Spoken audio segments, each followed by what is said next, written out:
Steve Bone joins us with plenty to talk about. Steve, shall we start with the Coventry game? Your thoughts there?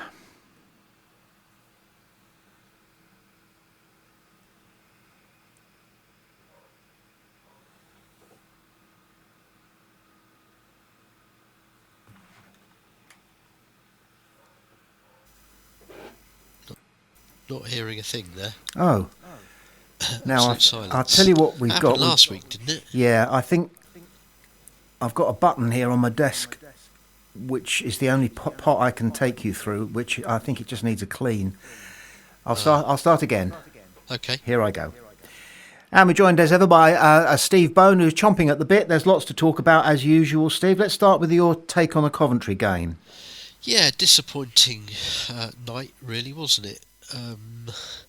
There's various opinions going around as to whether Pompey were poor and made Coventry look good, or Coventry were very good and made Pompey look poor. And I think it was a bit of both, really. We were playing the top team in the division, but easily the top team in the division. They've scored twice as many goals as anybody else almost. They were very sort of big and strong and powerful and quite pacey, weren't they? It reminded me actually of a couple of home games early last season. We played Sunderland and then West Brom last season in successive home games, and we were done by both of those quite comfortably. I think it was 3-1 against Sunderland, might have been 3-0 against West Brom if I remember correctly. And the Coventry game reminded me of that in a way. They just looked a little bit too, not from start to finish, but at times they looked a bit too strong for us. And I don't think we played terribly badly. I don't think it was anything like the Sheffield Wednesday performance at home a few weeks ago. I thought we did okay, but we just didn't have enough to trouble them. A couple of half chances, a couple of shots, but we didn't really test the goalkeeper too much, didn't get the ball into the areas we like to. And I don't think you could have complained. I think if we had somehow scrambled a 2-2 at the end of the night, which we might have done if it had gone on a bit longer, I think they'd have felt a bit hard done by not to have won, really. So, mixed feelings. What did you make of the little dust-up on the touchline between Lampard and Musino? Yes, I think we like a bit of that sometimes, don't we? We like the manager to be holding his own and having his say over there, whoever he's up against. It sounds like it was because it came from our manager trying to have a bit of a go at the fourth official over a non-given penalty quite early in the game, which, having seen it back, if it was the handball one, looked as though it should have been a penalty, really, didn't it? I thought. It seems like there was differing views being given to the fourth official. Lampard had his say back, and it went downhill from there. I think there was a bit of argy-bargy for the rest of the first half. I think, wasn't there? Both said afterwards that it was, they all sort of kissed and made up afterwards. No love lost in particular.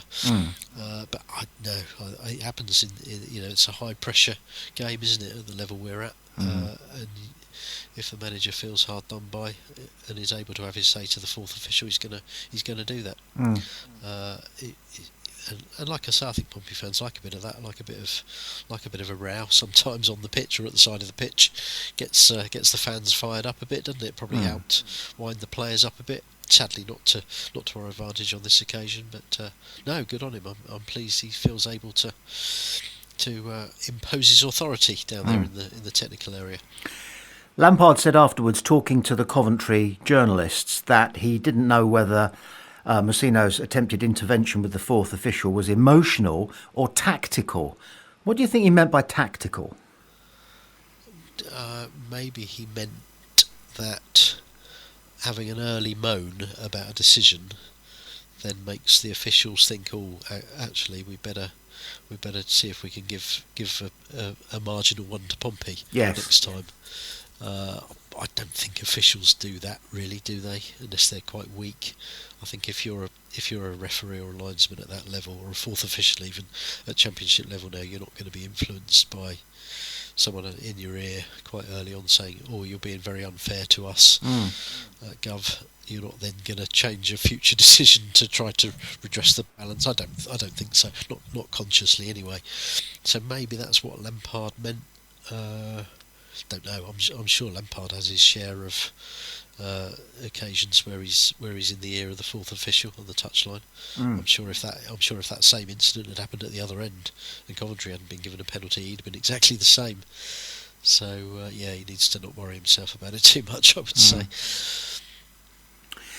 Yeah, one thing that we wondered about was whether Lampard and Messino are vaguely aware of the fact that they are perhaps the two most coming to the boil young English managers in the English game, and they could end up a few years from now contesting for one of the big jobs.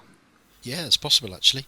Yeah, I mean, Lampard had a bit of a slow start to his managerial career, didn't he? He started at a high level, and it was a bit too high for him at that time. He seems to have found his level now. With Coventry, he's done well there. Again, he's had some shaky times there, but did very well second half of last season, and has started. You know, they're flying, aren't they? He started very well this season. So yeah, he's going to be looked at by the bigger clubs again, probably quite soon. You know, if he was to get Coventry up this season, there'd be others knocking at the door, I should think. And same for our manager. You know, if you look at what he's done, as we've said on here many times, you know, there is going to come a day where a big club will come with a tempting offer. It'll tempt him, and it might tempt Pompey as well. So yeah, they could be seen to be in the same sort of stable, couldn't they, in terms of the where they're both aiming to go. And you know, for John Messino, who hadn't been heard of as a manager 3 years ago, that's quite impressive that he's already in that same bracket, isn't it? And are you, like everybody else that we've talked to so far, and including ourselves, just allowing yourself to get a little bit carried away with Mackenzie, Kirk? A little bit, yeah. Trying not to, because we've seen there have been other strikers that we've seen come through and look good on a couple of cameo appearances, and then they've scored a goal, and you thought, oh yeah, he's going to be scoring a goal every second game for us, and then they haven't. So I don't think you should get expectations too high just yet. But he certainly took his goal well, didn't he, at the end? And as I'm sure others have pointed out, that was actually the first goal Coventry had conceded in about 6 games, 6 matches of football in the Championship. So he's done something there, hasn't he, that others have failed to do, and that other Pompey players failed to do on the night as well. Yeah, it looks as though he's got something about him, but a bit of presence, hasn't he? Not quite a confident young player. Be interesting to see. I'm sure we'll come on to talk about who plays against Stoke on Saturday. But I think we'll be seeing more of him. But you know, let's not put too many hopes on his shoulders, because that can work against a player. You know, we saw this time last season, we saw Omani, didn't we? Mark Omani score. I think he scored in 2 successive games, and everybody thought, oh hello, we've got a good young player here, he might score a dozen goals for us this season, and then he got injured and barely saw him again. So mustn't get carried away. Good point. Good point, well made. Because he wouldn't have been on the pitch at all, I don't suppose. Maybe he would have been brought on for the last 6 or 7 minutes if that rather worrying-looking injury hadn't happened to Segicic. Yeah, didn't look good, did it? He was, I think he was almost in tears, wasn't he? Whether that was the pain of it or the knowledge that he'd done something quite bad that's going to keep him out for a while. Yeah, just the latest in a line for us, isn't it? We just get 1 or 2 players back from injury, and then we lose another one, and it's never for a week or 2, is it? Don't think we know yet what the sort of long-term outlook is for him. I think Wednesday's press conference was a bit too soon for John Messino to have some answers on that. But yeah, it didn't look good. Whether it's ankle ligaments, you know, that could keep him out for 2 or 3 months, don't know. But a shame after the start he's made here, the impression he's made, and he's marked himself out as a little goal threat, hasn't he, as well? Scored 2 or 3. So you don't want to lose a player like that from the squad. But it looks like he might be out for a little while, which is a great shame for him. Yeah, he had a go, didn't he, with his usual cut inside and onto his left foot, which he strikes the ball so fiercely with his left foot. He's always going to be a threat, and we haven't got him, and we haven't got Swifty. No Segs, no Swifty for Stoke. What sort of a lineup would you consider if you were John Messino? Well, I know what lineup and formation I would play. But it's not. It might be a lineup that he plays, but I don't think it's a formation that he plays. I think given that you've lost Swift and Segacic suddenly from one game, I would go with the usual back four. I don't think you need to do much with the back four. They're doing okay. A few question marks over that second goal, weren't there, against Coventry the other night. Knight losing out on the touchline there, and then Coventry just cutting through far too easily. But I think you leave the back four pretty much as it was. I would then stick with Pack and Dazal as your first two in midfield. I would go with only one wide player, and that would be Yang on the left, and I would go with Chaplin as a central number 10, playing just behind a front two of Bishop and Kirk. Right. And I think if you put Kirk up next to Bishop with Chaplin in behind them, you're giving Bishop much better chance to rediscover his form and affect a game, and perhaps have a chance or two to get his goal tally going again. Having said that, I don't think the manager will go for that formation, because he generally doesn't, does he? Doesn't go for two, doesn't go for 4-4-2 or whatever, ending up with two up front. So I don't think he will go for that. But I'd like to see it. I'd like to see one or two people a bit closer to Bishop than we have seen, because he has looked a bit isolated in recent weeks. He looks a bit low in confidence, doesn't he? Not getting any chances. A couple of half chances he's had, he's sort of snatched at. So that is what I'd like to see. There's a bit of talk about whether Kirk has done enough for a start. You know, some people are saying give Bishop a rest, start Kirk in his place. That might happen, I suppose. Don't know. Bishop hasn't really had a rest, has he, since he came back from heart surgery just almost a year ago now. No. Must have played 40-something games, mustn't he, since then? Relentless. Others have been rested. He hasn't. So maybe he just needs a couple of weeks. I know we've got another yet another international break coming up in about a month's time, but maybe he just needs to sit out for a couple of games before then. But as ever, I'm sure there'll be a surprise or two at 2 o'clock not at 2 o'clock, is it? It's 11:30 on Saturday, because it's lunchtime kick-off. I'll have to wait and see what they do, but that's what I'd do. I'd like to see Chaplin play more centrally, because I don't think he's at his best when he's asked to start on the right. With Swift now. I think Swift is just starting to make more of an impression in that role, isn't he? The more advanced role, in the number 10. But obviously he's suspended, having already picked up 5 bookings, so could be Chaplin's chance to start there. And he just needs a goal, doesn't he? You know, Chaplin or Bishop or both. A goal will hopefully set them off on a little run of form and a run of goals, and be great if so. Just to be clear, you're talking about the usual back four. I presume that means Williams at number 2, if fit. Yeah, I would generally, if Williams is fit, I would generally pick him as your first choice right back, because I think he's the better defender. I think if it's a game where you know, it's difficult with the Championship because you don't get many like this, but if it's a game where you think you're not going to have to do so much defending and you want a more attacking lineup, then yeah, go for Swanson or Devlin. But Williams would be my first choice at right back.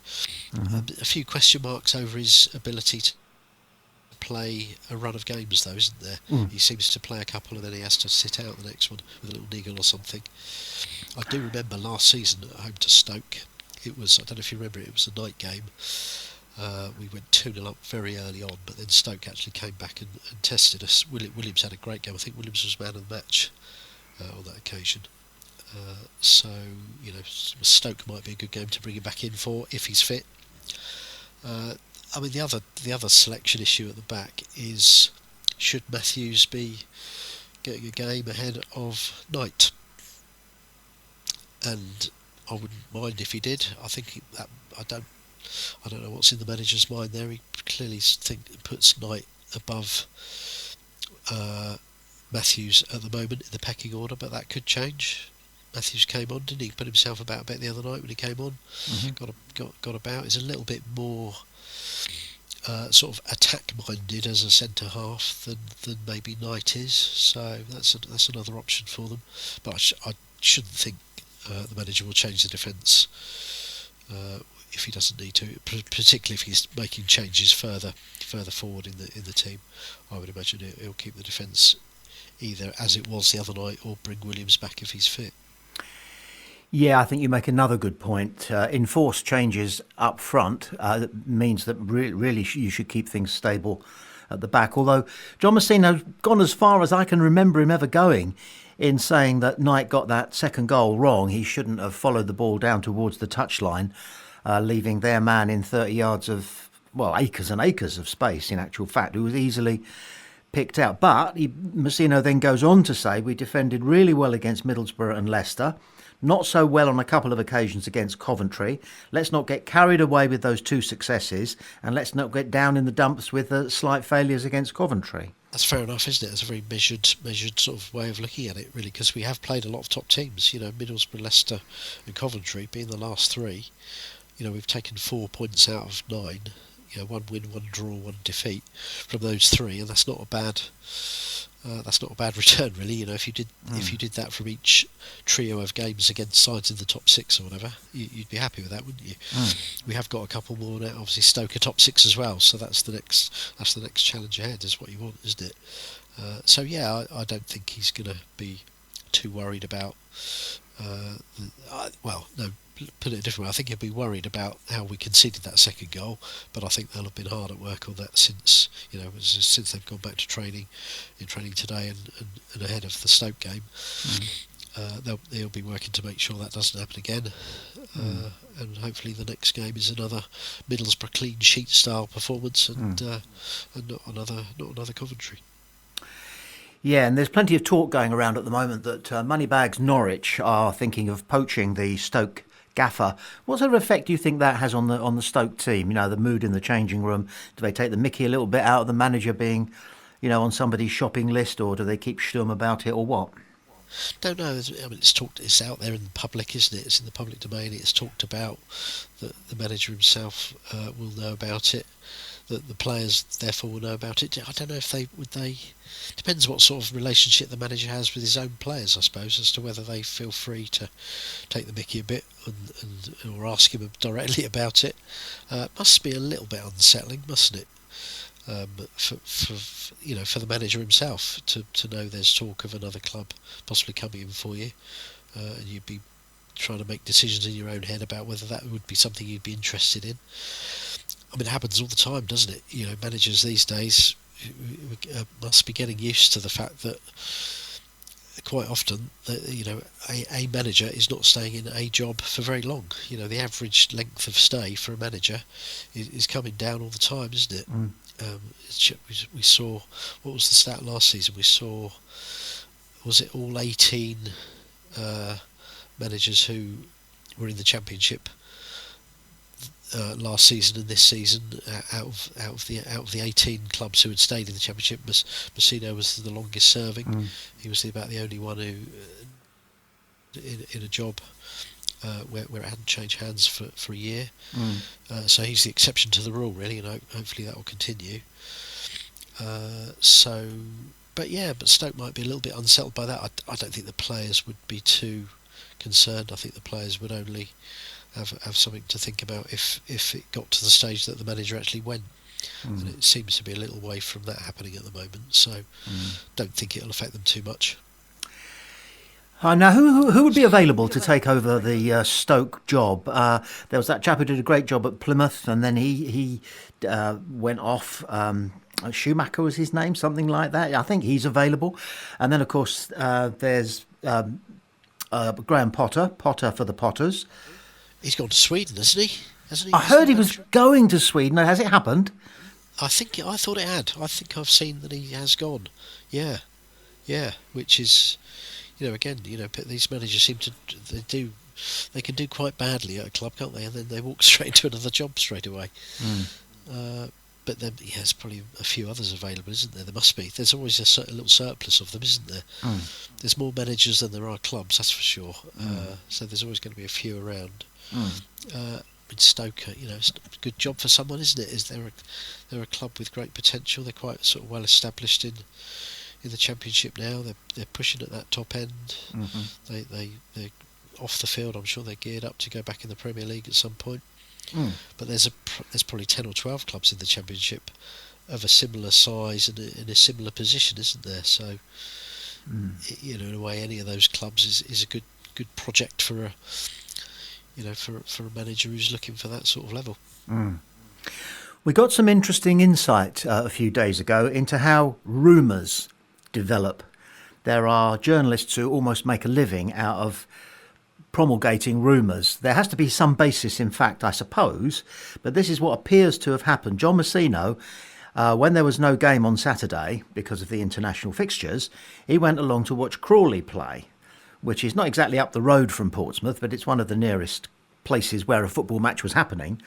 And their opponents, Crawley, have got a promising young right back who also doubles as a midfielder and as a winger, and has played 12 games this season and scored 3 goals. And he scored a goal, and it was a spectacular goal, a solo effort, and he blasted it from outside the box. And whoever it was who spotted John Messino at this game assumed that John Messino would ask questions about this young lad afterwards, just out of curiosity, and bingo, you've got yourself a rumour. Yeah, that you can see how they start, can't you? And that could be completely without any foundation, couldn't it? But you got to. I suppose if you are someone who's looking to get a story out of something where there isn't, where you're not sure if there is one, you've got to take a flyer sometimes.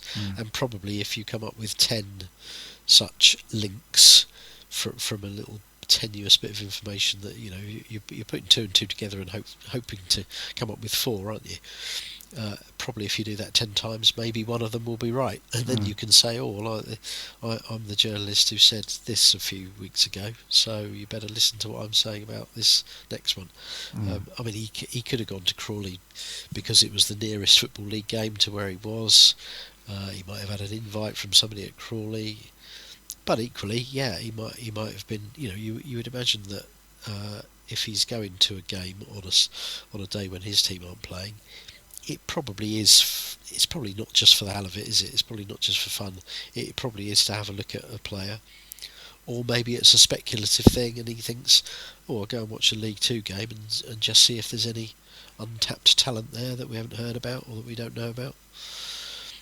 I mean, every game at League Two level, certainly, and above, and a bit below, in fact, is available to everyone. They're all filmed now, aren't they? There are so many scouting sites and so on and so forth, so you can watch back any game you want to, really, if you think there might be somebody there you want to have a look at. But at the same time, I suppose watching it in the flesh and in real time is more valuable, isn't it, than watching something back on video.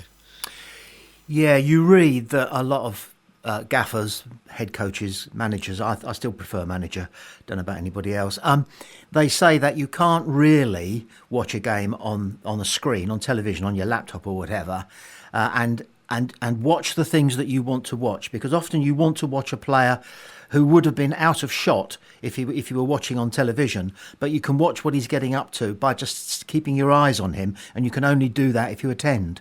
Yeah, if you're watching the video feed, they're following the ball, aren't they? As the referee was for the handball the other night, which is why I didn't see he was watching what was happening in the area, wasn't he, rather than where the ball was. So it's the opposite of that. I think you can.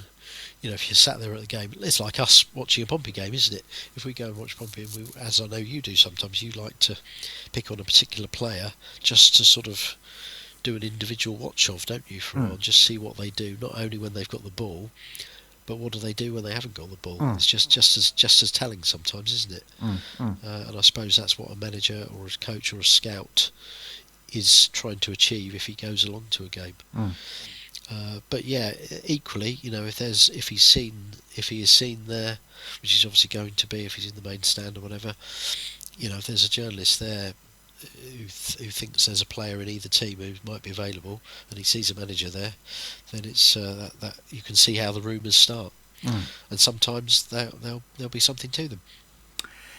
Yeah, I just want to go back to that penalty that was unseen for a moment, and link it to this. There's some phrase you've probably heard: a butterfly flaps its wings in Hawaii, and 2 weeks later there's a hurricane in the Caribbean. If that penalty had been given, then Colby Bishop would have had to have taken it. If he'd scored it, he'd be back on top of the world with the confidence fully restored. If he'd not scored it, then he would have been just, really bumping along the bottom of the barrel, wouldn't he? So he is deprived of an opportunity to lift his game and lift his self-confidence, but he's also denied the opportunity to plummet. Yes, but knowing him and knowing strikers generally, he would have absolutely wanted. If that penalty had been given, he wouldn't have been letting anybody else take it, would he? He's had a barren spell. He's only scored one goal this season, I think. I'm right in saying. Mm-hmm. He'd have wanted it, and he would have not worried. He wouldn't have been worried about missing it or having it saved. He would have taken it. And knowing him, he's got a pretty good penalty record for us. I know he's missed a few here and there, but he's scored a lot more than he's missed, and I think he would have scored it. And that's maybe what he needs to get him going again, a little penalty. Even if it's a lucky penalty awarded in our favour, which maybe shouldn't be a penalty or something like that. Doesn't matter, does it? Once it's awarded, he's going to get his hands on that ball. Just like he did in that first game back last season. Hadn't played has he for months. And it was a critical penalty, wasn't it? End of the game, 2-1 up against Preston, needed to round off the game, cap off the game, and handed the ball by Callum Lang, but buried it in the corner, and I'm sure that's what he'll want to do again. Yep. And it would have been a very different game, wouldn't it? If we'd gone 1 up, the crowd would have been up.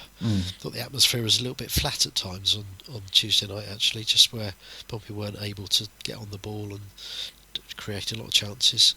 So if we'd gone 1 up early on, it would have been a different story. Might still have lost, Coventry might have still come on strong, but hopefully it'll be our turn to score first on Saturday anyway.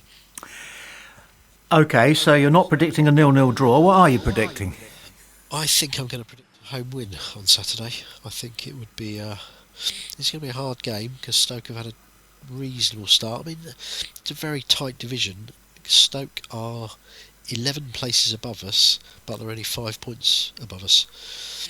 Away from home, 2 wins, 2 draws, 2 defeats. Haven't scored many, haven't conceded many, so I think it's going to be tight. I wouldn't be at all surprised if it was our third 1-0 home win of the season.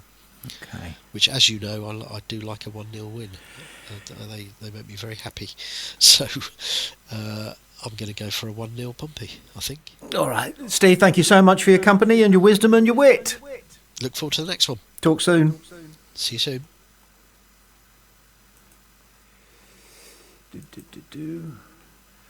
Oh, sorry, I've just lost my cursor. Oh. Do you ever lose your cursor? If painful. Yeah. As long as you can find it again. Yeah, I think that's it there. I just better make sure I've got everything. Hold on. Yes, that looks like it. Looks alright. I think Good. so. I'll just click save. Save as you go. Yep. Where am I? There's something going on here. I'm a bit worried. Oh dear. I know. Hold on. Let me see what this is.